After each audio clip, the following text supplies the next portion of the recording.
नमस्कार, बहुत स्वागत है आपका। आप देख रहे हैं ग्रांड ज्योतिष सीक्रेट।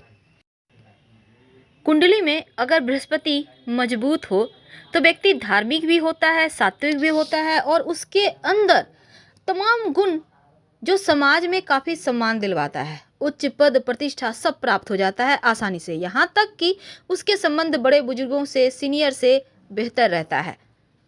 तो सम्मानित व्यक्तियों में बृहस्पति की स्थिति और स्थान उसके संबंधों को और बेहतर करता है।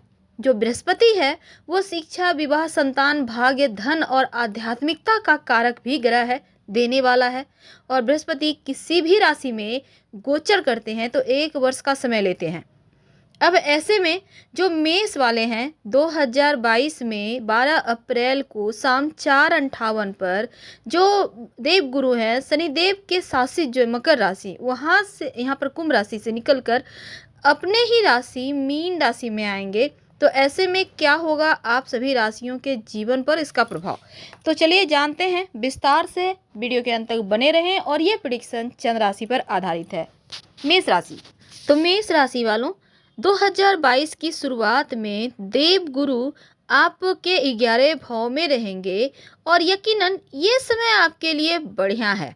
क्योंकि अगर आप किसी भी विदेशी कंपनी में काम करते हैं या विदेश से कोई कारोबार है, विदेशी ग्राहक के साथ व्यवसाय करते हैं, तो आपके इनकम बढ़ेंगे, आपकी तमाम जुड़ी समस्याओं का समाधान होगा और कहीं भी बड़ा इन्वेस्टमेंट करने के लिए ये वक्त उत्तम है।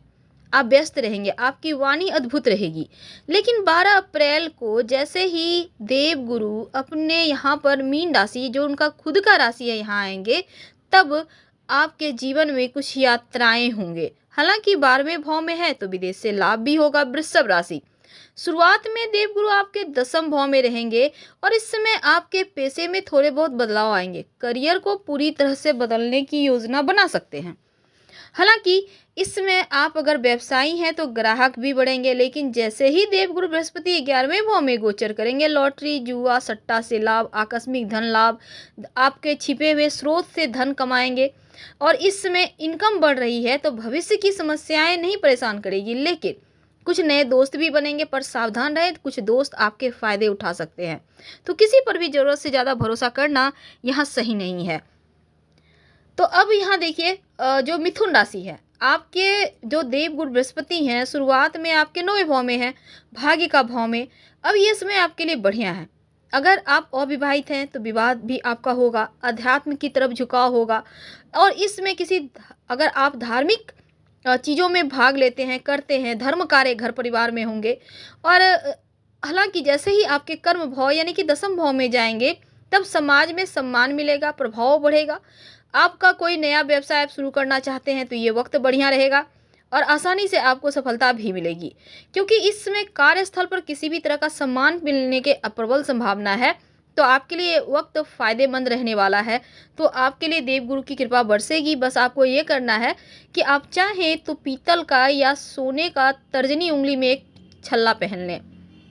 जो कर्क वाले हैं 2022 की शुरुआत में आपके लिए अष्टम भाव में है देवगुरु और इस समय आपके जीवन में बहुत सारे उतार चढ़ाव हैं। क्योंकि हो सकता है किसी तरह का कोई साजिश रची जा रही हो आपके खिलाफ, शेयर मार्केट वगैरह में हानि होगी, स्वास्थ्य की समस्या होगी। तो ऐसे में थोड़ा सा खान पान का भी ख्याल रखिएगा।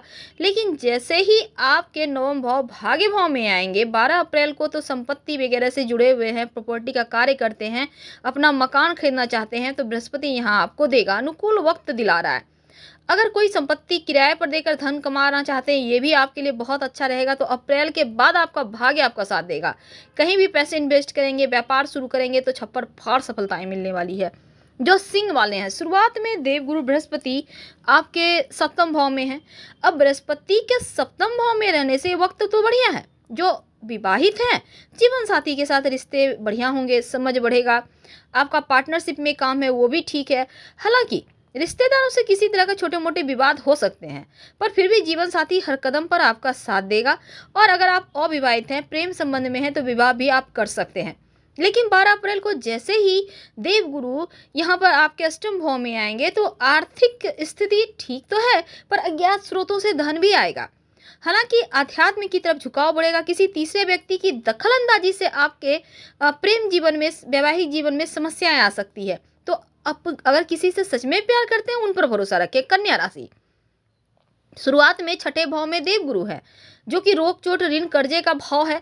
अगर आप कानून से जुड़े हुए कोई काम करते हैं या पार्टनरशिप में करते हैं तो फिर आपके लिए ठीक है।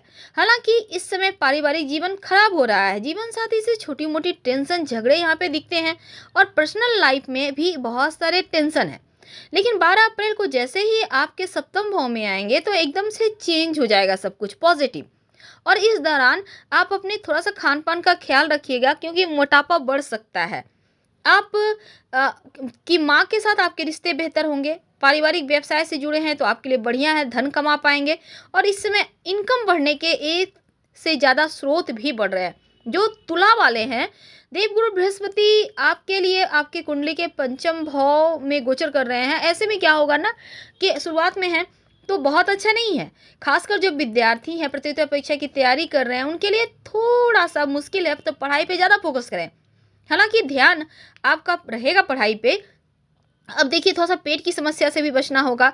जो महिलाएं हैं जो प्रेगनेंसी चाहती हैं, उनके लिए गर्भधारण करने की संभावना बढ़ी हुई है, संतान प्राप्ति के योग बनेंगे। लेकिन 12 अप्रैल से जैसे ही वो छठे भाव में आएंगे तो फिर लॉ, चार्टर्ड अकाउंटेंट या प्रशासनिक नौकरियों की तैयारी कर रहे हैं जो विद्यार्थी, उनको सफलता मिलने के चांस बढ़ जाएंगे, नौकरी प्राप्त होने की संभावना बढ़ जाएगी। जॉब करते हैं, तनख्वाह बढ़ेगी, आपके सीनियर से आपके सपोर्ट मिलेंगे। हालांकि इस समय थोड़ा बहुत स्वास्थ्य का भी ख्याल रखिएगा। और अगर हम वृश्चिक वालों की बात करें तो शुरुआत में 2022 के आपके लिए देवगुरु बृहस्पति चौथे भाव में है, और इसमें आपके पर्सनल लाइफ में आपको थोड़ा और एक्टिव रहना है और पारिवारिक समारोह वगैरह में आप भाग ले सकते हैं। घर के किसी सदस्य के लिए किसी तरह का कोई मांगलिक आयोजन आप कर सकते हैं। हालांकि माँ का ख्याल रखें। लेकिन जैसे ही 12 अप्रैल को बृहस्पति आपके पंचम भाव में आएंगे तो इस समय धन आने के स्रोत बढ़ेंगे। जो विद्यार्थी हैं, पढ़ाई पर रुचि बढ़ेगी, आप अच्छे कर पाएंगे, रिजल्ट बढ़िया आएंगे। और इस समय अपने शौक को पूरा करने पर भी ध्यान देंगे। हालांकि परीक्षा की तैयारी कर रहे हैं तो अच्छे अंक से पास होने के साथ धन भी आप व्यवसायियों के लिए बचा पाना या कमा पाना संभव है। प्रतिदिन नहाने के पानी में एक चुटकी हल्दी डालकर नहाएं। धनु वाले, आपके तो राशि के स्वामी हैं और आपके तीसरे भाव में शुरुआत में, वर्ष की शुरुआत में है। अब ये समय भले ही थोड़ी चुनौतियां दे रहा है, कठिन साबित हो रहा है, लेकिन भाई बहन, दोस्तों, परिचितों से बेहतर आपके संबंध होंगे तो यहाँ राहत महसूस करेंगे। हालांकि भाई बहनों के साथ किसी छोटी मोटी यात्रा वगैरह भी आप कर सकते हैं। और इस समय आप अगर जैसे कि अप्रैल के महीने में बृहस्पति आपके चौथे भाव में आएंगे तो क्या होगा, आपका झुकाव अपनों की तरफ, परिवार की तरफ होगा। उनको खुश रखने का प्रयास करेंगे और अपने घर के विस्तार में थोड़े बहुत खर्च कर सकते हैं। अपनी माँ के लिए थोड़ी सी शॉपिंग करते नजर आएंगे और घर परिवार वाले भी आपके साथ इन्वॉल्व रहेंगे। हालांकि देखिए, नाम प्रसिद्धि बढ़ेगा और अध्यापक जो विद्यार्थी हैं उनको भी सपोर्ट करेंगे। कुल मिलाकर महंगा आरामदायक वाहन खरीदने की योग है, अपना मकान भी होगा। जो मकर वाले हैं उनके लिए वर्ष की शुरुआत में देवगुरु आपके दूसरे भाव यानी धन भाव में गोचर करेंगे और इसमें थोड़े बहुत खर्चे बढ़ेंगे। लेकिन धन बचा पाना थोड़ा सा असंभव है, क्योंकि खर्च बढ़ रहे हैं। स्वास्थ्य वगैरह का ध्यान रखिए। इस समय लंबी दूरी की यात्रा वगैरह के भी योग है। बृहस्पति आपके तीसरे भाव में गोचर करेंगे तो यकीनन अगर आप शुक्र वाले क्षेत्र में हैं तो यहाँ पर यानी कि जैसे फिल्म, मीडिया, ग्लैमर, संगीत, नृत्य वगैरह से आपको लाभ होगा। लेकिन भाई बहनों से किसी बात को लेकर टकराव विवाद ना हो जाए, इसका ध्यान रखिएगा। जैसे ही बृहस्पति यहाँ पर राशि परिवर्तन करता है तो इसमें पिता के संबंध में सुधार होगा और ये समय आप अपने व्यापार में विस्तार कर सकते हैं। दान पुण्य वाले कार्य भी करेंगे। बस अहंकार पर, स्वभाव पर आपको थोड़ा काबू रखना, नहीं तो बढ़िया बढ़िया दोस्त भी खो जाएंगे, तो ध्यान रखना है आपको। कुंभ राशि, देखिए आपके लग्न में बैठे हैं शुरुआत में और आपको धन के मामलों में बस मजबूत बनाए जा रहे हैं। आपके इनकम बढ़ेंगे, आप तैयार रहें मेहनत करने के लिए। आपका व्यक्तित्व तो बहुत आकर्षक हो जाएगा, लेकिन थोड़ा सा अहंकारीपन, दिखावटीपन हो सकता है। तो इसके कारण आपके घर परिवार में ही थोड़ा टेंशन हो, लोगों को अच्छा न लगे। हालांकि इस समय अपने सहयोगियों, भाई बहनों और दोस्तों के साथ रिश्ते बढ़िया रहेंगे। अप्रैल के अंत में बृहस्पति आपके दूसरे भाव में आएंगे तो जो लोग व्यापारी हैं, जो खुद का व्यवसाय करते हैं, उनका लाभ बढ़ जाएगा, इनकम बढ़ जाएंगे और इस अवधि में आप अपने प्रयास से घर परिवार का माहौल बढ़िया कर पाएंगे। हालांकि अपनी सफलता का जश्न मनाएंगे और इस समय पैतृक संपत्ति वगैरह का लाभ भी आपको होने की संभावना बढ़ जाएगी। जो मीन वाले हैं, शुरुआत में 12वें भाव में आपके हैं और अपने स्वास्थ्य का थोड़ा-सा ख़्याल रखिएगा, नहीं तो फिर दिक्कत होगी, खर्चे बढ़ जाएँगे। और अगर लंबी दूरी यात्रा वगैरह की योजना बना रहे हैं तो समय अच्छा है, आपको यहाँ पर विदेश से लाभ होने के योग हैं। हालाँकि बृहस्पति जैसे ही लग्न में आएँगे, आपका व्यक्तित्व बढ़िया हो जाएगा, कॉन्फिडेंस बढ़ जाएगा, चेहरे पर रौनक आएगा, संबंधों में जो शब्द हैं उसमें गंभीरता आएगी, आसपास के लोग आपके संपर्क में आएँगे, अपनों के साथ समय बिताने का भी समय मिलेगा। हालाँकि पेशेवर जीवन में अपनों का सपोर्ट मिलेगा, जो महिलाएँ हैं संतान प्राप्ति के योग बन रहे हैं, जो विद्यार्थी हैं उनके लिए बढ़िया रहेगा। तो आध्यात्मिक चीज़ें भी आपको आकर्षित करेगी, तो कुल मिलाकर ये बृहस्पति का परिवर्तन बहुत अच्छा है आपके लिए। बस गुरुवार के दिन पीले कपड़े पहने और गोल्ड धारण कर सकते हैं। धन्यवाद, हम फिर मिलेंगे।